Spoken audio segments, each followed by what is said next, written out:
le Rassemblement national a déjà refusé de voter la destitution du président de la République, oui, il a refusé de voter la censure. Que va-t-il faire maintenant? Va-t-il venir au secours de M. Macron une fois de plus ou pas? Eh bien, moi je pense que si M. Barnier veut faire œuvre utile et qu'il est prêt à dépouiller son propre programme, pardon, c'est pas le nôtre, s'il est prêt à dépouiller son propre budget, tant qu'à le dépouiller, qu'il se dépouille lui-même et qu'il s'en aille. Quel est le sens d'un tel effeuillage mesure après mesure pour faire plaisir à une des oppositions, celle d'extrême droite? On ne le comprend pas. Qui a mis le pays dans cet état? Lui. Au nom de quoi son maintien serait-il, lui et les autres, hein, au nom de quoi son maintien serait-il la solution au problème? Non. Et nous nous sentons parfaitement capables de faire face à la situation qui résulterait de son départ et de celui de M. Macron. On saurait quoi faire. Nous avons un programme. Il a été soumis aux Français. Nous avons un projet de budget.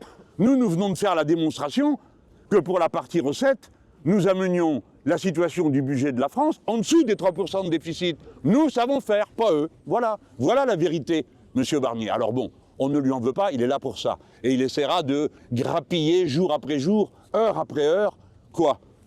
Eh bien, le recul du moment où il lui faudra bien disparaître et s'en aller. Par conséquent, puisqu'on ne peut pas faire de nouvelles élections législatives, alors faisons une élection présidentielle. C'est le seul moyen qu'on a de voter. Et vous ne devez pas être surpris. Vous me présentez ça comme si c'était une objection à notre propre attitude. Mais pardon, c'est bien nous, les Insoumis, qui avons dit dès le mois d'août qu'il fallait destituer le président de la République. Et depuis, les signaux se sont multipliés qui montrent que nous avons raison. Non seulement il est incapable de régler quelques problèmes que ce soit, mais il n'a rien respecté. C'est lui qui n'a pas consulté les présidents des assemblées avant de dissoudre. C'est pas nous. C'est lui qui a nommé le dernier des élections, pas nous. Ce qui ne se fait dans aucune démocratie.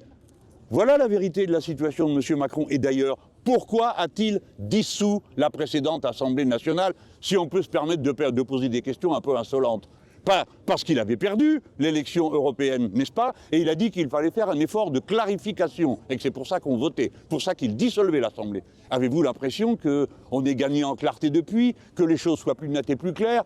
Dans une démocratie, pour que le peuple puisse être l'arbitre, il faut encore qu'il comprenne ce qui est en train de se passer. Que voulez-vous qu'on comprenne à une chose pareille? Il a dissous pour faire la clarté. Il n'est pas arrivé à la clarté, qu'il s'en aille et nous irons à la clarté.